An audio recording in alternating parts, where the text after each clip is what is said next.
Welcome to the Global Events Podcast. Today we're looking at what seems like a really major shift in U.S. foreign policy towards the war in Ukraine. It feels pretty significant, maybe enough to change the direction of the conflict.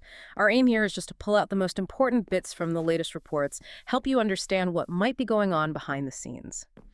Okay, so let's try and unpack this a bit. There was a big announcement this week from the U.S. president.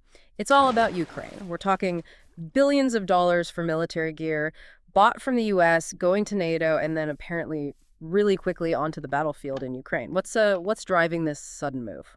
Well, it's interesting because it's more than just a pivot, right? It feels like a real recalculation. Remember, just a few weeks ago, the Pentagon actually paused shipments of air defense missiles. Right, they said U.S. stockpiles were low. Exactly. So to reverse that now, it implies a big shift, maybe from reacting to, well, taking a more proactive stance, both economically and militarily. A lot of analysts, based on the reports, didn't think such a direct approach was really on the cards. Because of escalation worries. Precisely.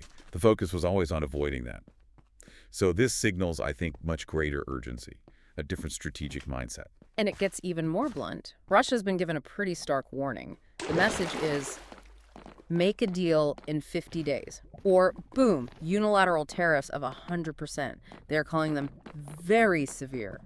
How serious is that threat? Well, if you connect the dots, it seems to come straight from the U.S. president's visible frustration with Putin not taking negotiations seriously.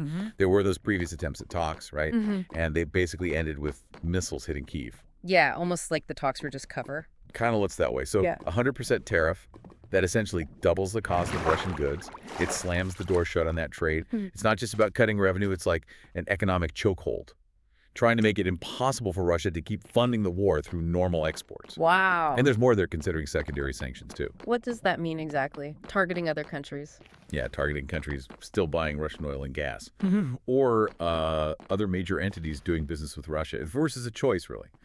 Do business with Russia or do business with the U.S. and its allies. It's about isolating Russia more broadly. So, okay, beyond the sort of financial squeeze, what about the actual military aid on the ground? Reports mention Patriot air defense systems, batteries too. I remember Zelensky asking for those specifically. Why these systems, when why now, so fast? Patriots are, well, they're top-tier air defense. They can intercept ballistic missiles, advanced aircraft, things that cause major damage. They give Ukrainian cities critical infrastructure, a much better defensive shield, something the previous aid didn't fully cover. Okay. And here's a really interesting detail.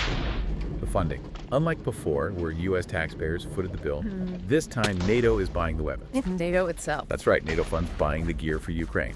It shifts the financial load, yes, but it also signals a more direct collective commitment from the alliance, not just the U.S. acting alone. That is a big change. Who pays? Does that NATO funding, does it come with maybe new conditions for Ukraine?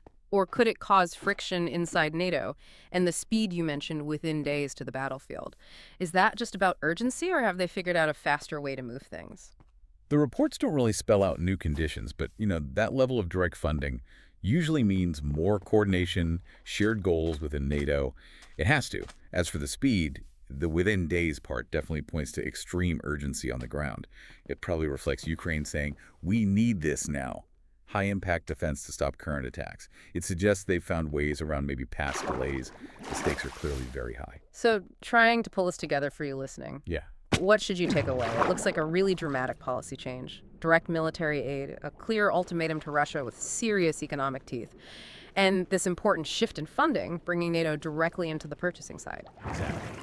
And it leads us to the big question, doesn't it? Will this tougher, more direct approach actually change Putin's mind? Could it finally lead to peace? Or, is there a risk it could backfire, maybe escalate things in ways we haven't foreseen? It's something to watch, definitely. How this might redraw alliances in the whole geopolitical map long term.